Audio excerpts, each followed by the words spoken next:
FIIs 2,20,000 crore rupees cell कर गए और रिटेल अभी भी बाय कर रहा है। क्यों?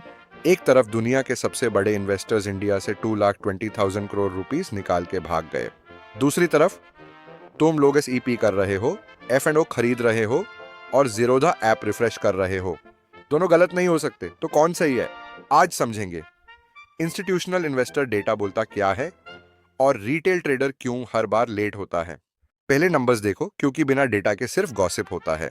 2,20,000 crore rupees outflow, 1,17,000 crore in March alone, 14.7% FII ownership, 18.9% DII ownership, 31,000 crore rupees per month, SIP, 21 crore plus demat accounts. Big investors are moving out, small investors are moving in. ये conflict interesting नहीं, ये dangerous है अगर तुम समझे नहीं। सोचते हैं FEE मतलब कोई विलन है जो इंडिया का पैसा लूट के जाता है। रियलिटी थोड़ी अलग है।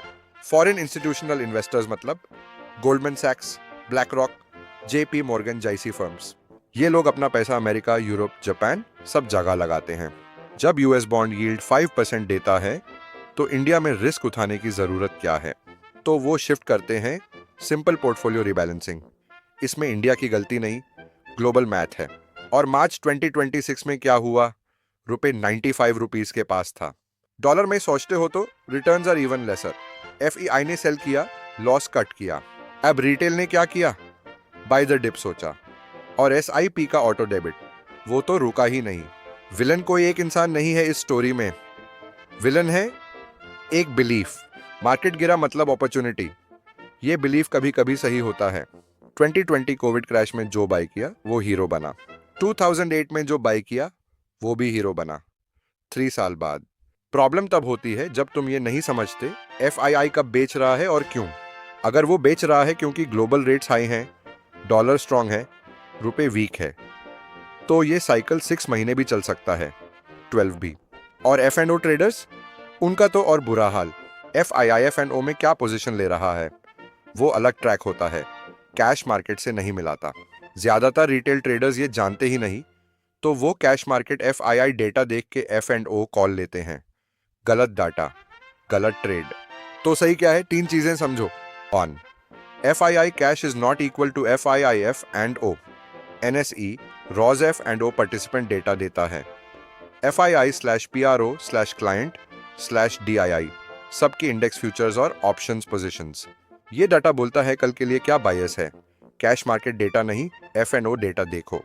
2 DII का मतलब रिटेल सेफ है, ये गलत है। DII ज्यादा हो गया, म्यूचुअल फंड ज्यादा खरीद रहे हैं। मार्केट क्रैश अब्रप्टली नहीं होगा, मतलब यह है कि स्ट्रक्चरल सपोर्ट है, स्लो फॉल पॉसिबल है। बट F&O एक्सपायरी पे DII कुछ नहीं करता, वो गेम इंट्राडे ट्रेडर्स का है। 3 FII भागना इक्वल सिग्नल नहीं, कॉन्टेक्स्ट है। अगर FII भाग रहा है क्योंकि ग्लोबल फैक्टर्स हैं, इंडिया स्पेसिफिक कुछ नहीं, तो लॉन्ग टर्म इन्वेस्टर्स के लिए ये एक्यूमुलेशन जोन बन सकता है। बट अगर तुम इंट्राडे या वीकली F&O करते हो, इंस्टीट्यूशनल फ्लो को इग्नोर करना मतलब एक आंख बुन करके ड्राइव करना। मेरा पॉइंट ये नहीं है कि FII गॉड है और रिटेल डम्ब है।